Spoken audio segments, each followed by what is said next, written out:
Hello সবাইকে welcome back to my fresh new blog. আশা করি তোমরা ভালো আছো। আমি তো ভীষণ ভালো আছি।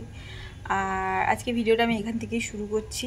আর আমি রেডিও হয়ে গেছি। আমি যাব আমার বেস্ট ফ্রেন্ডকে আনতে আবার আজকের, কারণ মনে হলো কি আমরা একটু ঘুরতে বেরোনোর দরকার আমাদের, কারণ ওয়েদারটা ভীষণই বিচ্ছিরি হয়ে আছে, মানে বাড়িতে বোর লাগছে লিটারেলি। মানে আবার আজকের হচ্ছে বৃষ্টি, তো তাই জন্য আমি যাবো ওকে আনতে। আর এই হচ্ছে স্কুটি চার্জ, স্কুটি নিয়ে যাও। তো কি করি না করি দেখতেই পাবে।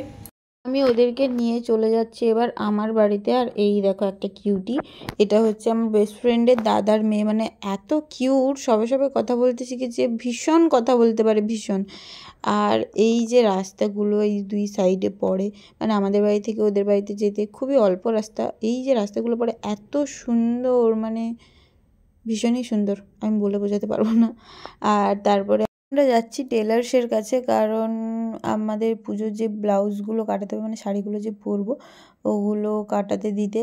দেন ওখান থেকে চলে এসেছি বাড়ি। আর এখানে খাওয়ানো হচ্ছে ঝিলিককে। আচ্ছা, এর নাম কিন্তু ঝিলিক, ভীষণই কিউট একটা নাম। মানে ও যেমন কিউট ওর নামটাও অনেক কিউট। তো যাই হোক, এখানে দেখো কেমন হাই করছে, আমি হাই করতে বলতে মানে এত কিউট না, কি বলবো। তো তারপরে আমরা রঞ্জুকে আনতে চলে এসেছি। আচ্ছা, রঞ্জু হচ্ছে সঙ্গীতার, মানে আমার বেস্ট ফ্রেন্ডের দাদার ছেলে, আর এটা হচ্ছে দাদার মেয়ে, দুইজন।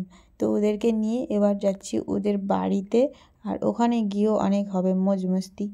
আর এই যে রাস্তাগুলো এত সুন্দর, মানে কি বলবো, পুরো ওয়েদারের সঙ্গে রাস্তার দুই সাইডের এই সব গাছপালাগুলো এত ভালো লাগছে। দেখ আমাদের এখানে বৃষ্টিও হয়ে গেছে। তো তারপর ওদের বাড়িতে গিয়ে এবার আমরা খেয়ে নিচ্ছি ভাত। আমি চলে এসেছি বাড়ি, আর ভীষণ বৃষ্টি হচ্ছিল, আমি পুরো একদম ভিজে গেছি, পুরো ভিজে গেছি। তো এখন আমি যাবো স্নানে। আর ওই দেখো, তো স্কুটিটাও আমি এখানে যে চার্জে বসিয়ে দিয়েছি, এই যে এখানে এনে আমি চার্জে বসিয়ে দিয়েছি। আর এবার আমি যাবো স্নানে। ভিডিওটা এত দূর ভালো লাগলে like comment share and subscribe. দেখা হচ্ছে নেক্সট ভিডিওতে। বাই।